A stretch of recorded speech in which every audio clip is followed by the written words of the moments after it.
Hello viewers, बात जब सेहत की हो तो जो भी शरीर में डलता है वो आगे तक चलता है। यही बात फेफड़ों के बारे में है। अगर आप सच में अपनी सेहत सुधारना चाहते हैं तो फेफड़ों की अच्छी देखभाल बहुत जरूरी है।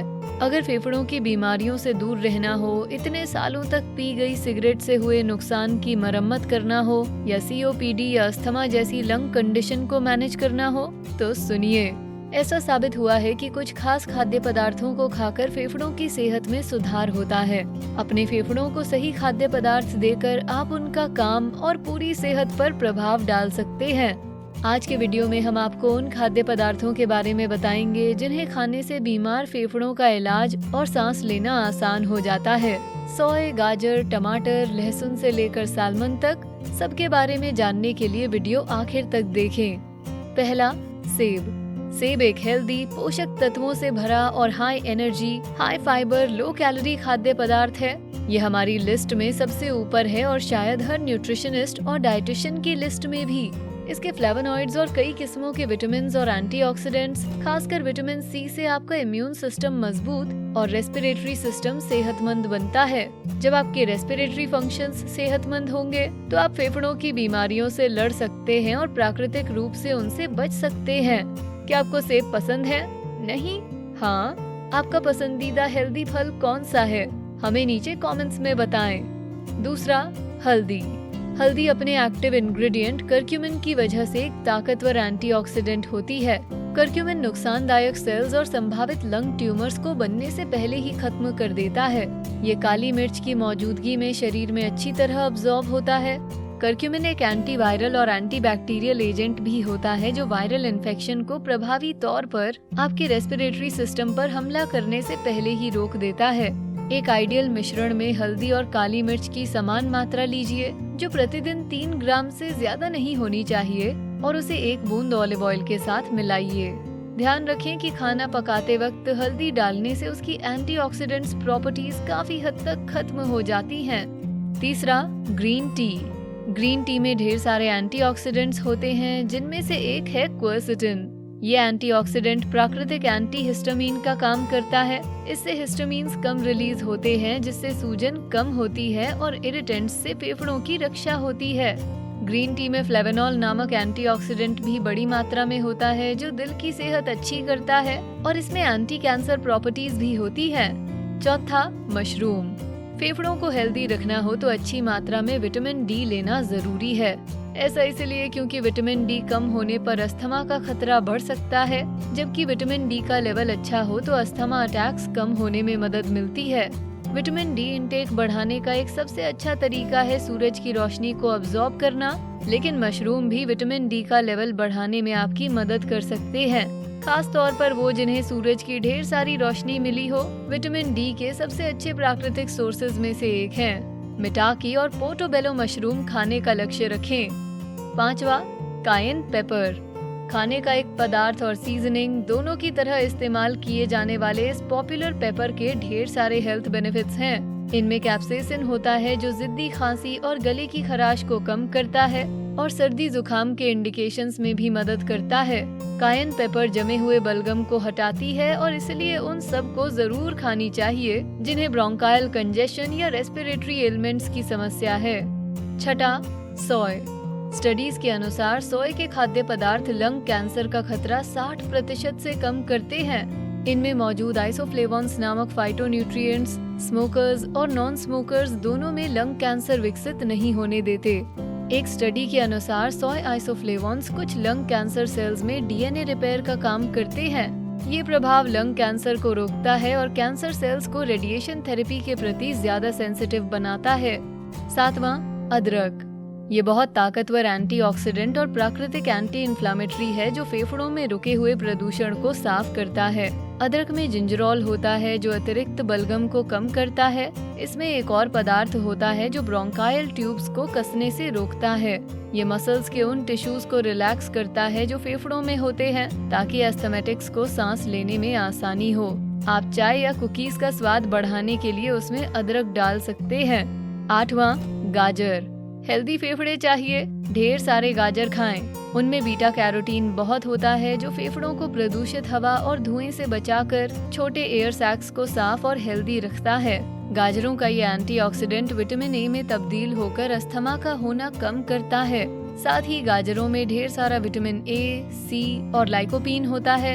इन सभी से फेफड़ों की बीमारी होने के चांसेस कम होने में मदद मिलती है। 9वां, पालक।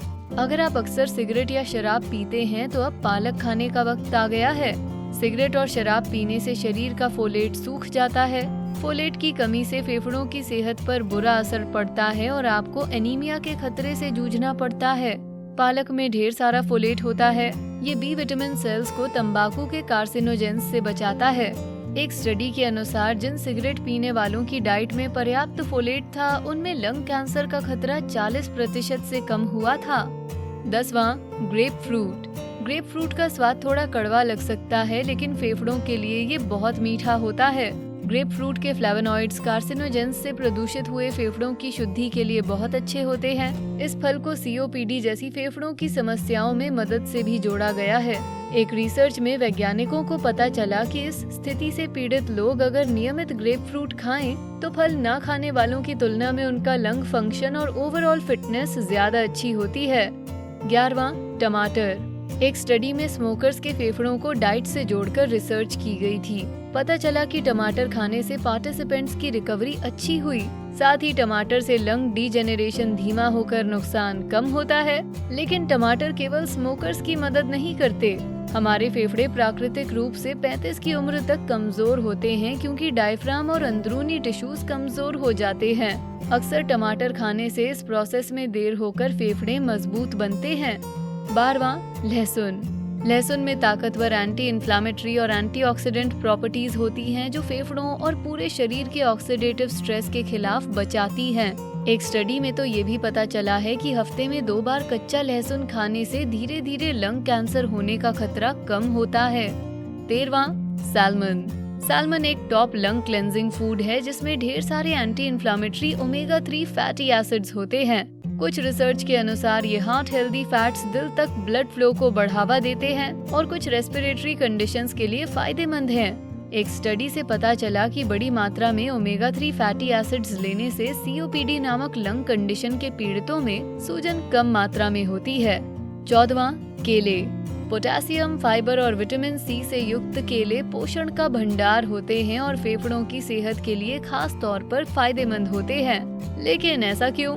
स्टडीज के अनुसार केलों में मौजूद पोटेशियम से फेफड़े कॉन्ट्रैक्ट और एक्सपैंड होते हैं, जिससे ब्रीदिंग प्रॉब्लम्स से बचाव होता है।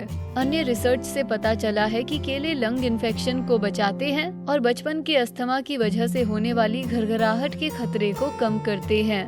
15वां, बीन्स। सबसे पहले बीन्स में ढेर सारा मैग्नीशियम होता है, जो रेस्पिरेटरी फंक्शन का गेम चेंजर है।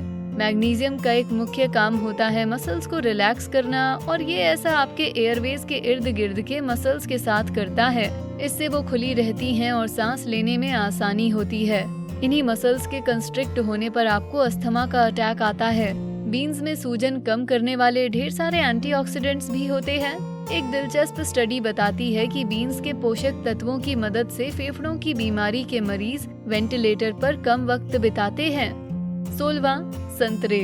आप जानते ही हैं कि संतरों में ढेर सारा विटामिन सी होता है और ये अस्थमा के मरीजों के लिए अच्छी खबर है।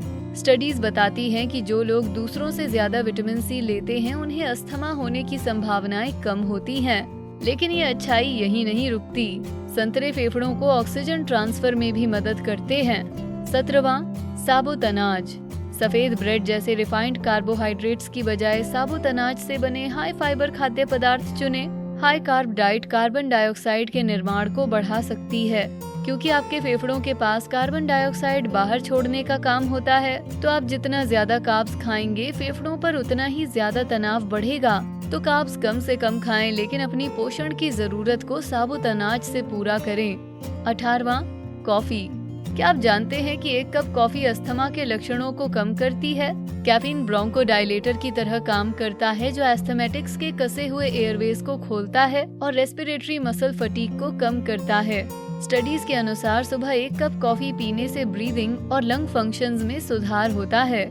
फेफड़ों के लिए अच्छी होने के साथ ही कॉफी के शरीर के लिए कई अन्य शानदार फायदे भी होते हैं। उन सब के बारे में जानने के लिए देखें ये वीडियो। रोजाना कॉफी पीने से ये होता है आपके शरीर के साथ।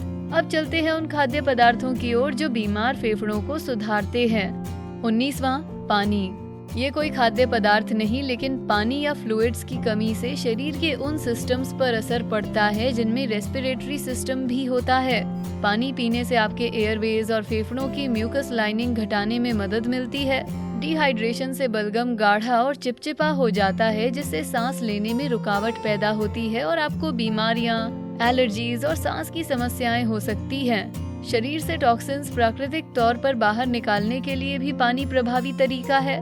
पानी या फ्लूइड्स का इंटेक बढ़ाइए, क्योंकि इससे आप ब्रोंकाइटिस, सांस की समस्या और एलर्जी से बच सकते हैं। आज के वीडियो में बताए कौन से खाद्य पदार्थ आप नियमित तौर पर खाते हैं।